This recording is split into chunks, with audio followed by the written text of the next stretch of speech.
And in the marketplace, I love going to the marketplace. Now, if you don't care that you're getting boned, then just pay the extra money, you know. But you'll notice in the marketplace, very rare, like 1 out of, 50 items has a price tag on it. Everybody's selling fruit and vegetables. You probably saw my video there on the fish market. Very few of those items had tags, There were some, like the shrimp, per kilo and whatever. But especially with the vegetables, there's just no price. If a Filipino walks up, I'll give you a perfect example. I used to go to the marketplace there in Lapu-Lapu, and I'd buy pineapple. I buy pineapple every week from the same lady.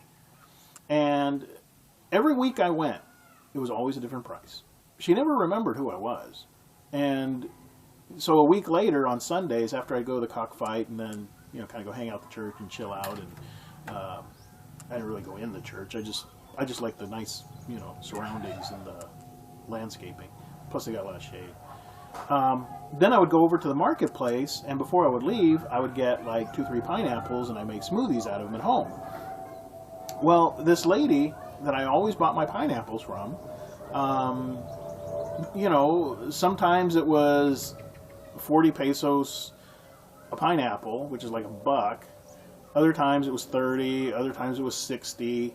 Sometimes it was an extra charge to cut the skin off. Other times she just cut the skin off because she does that anyway, because she's bored and wants something to do. It was a different price every time. Every time she would just kind of size me up and say, oh, well, the price now is 70 pesos, So that'll happen.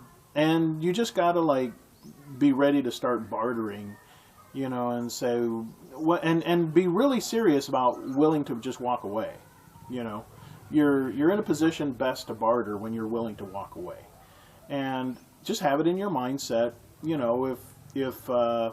If you really think, and plus you got to figure out the local economy.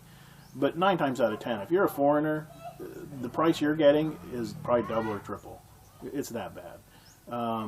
So if say for instance you're going to go and you've already been around and you already know that a boiled corn is, something like 25 pesos, or it shouldn't even be that much. It's like 15 pesos. And you go up and you want a boiled corn on the cob, and you're like, well, how much? I always determine the price first. I don't want to just order something and then be at the mercy of them saying, oh, now it costs this much. So my first question is always, hey, how much? And so if they tell you, it's 200 pesos for a corn on the cob, that's $4. You don't even pay that at the carnival. Jeez Louise. But they're hoping you don't know what a peso is. They're hoping that you're going to be like, oh, gee, only 200 pesos. Wow, that must be a deal.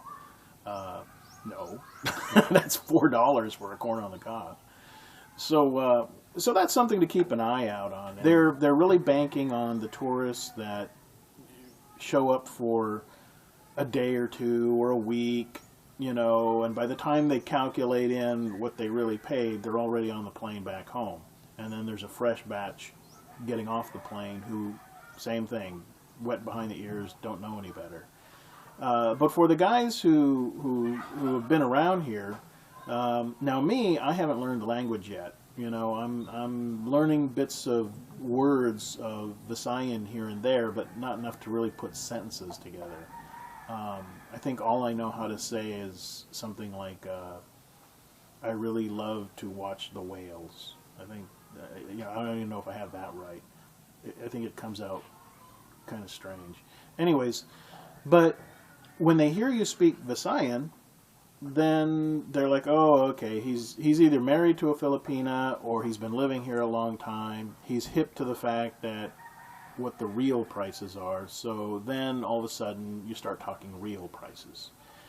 And even then, a lot of them, they will flat out not give you business. They will not take you, like just yesterday, I was at the mall. I wanted to get to the pier. There's no jeepneys going to the pier, at least none that I can find.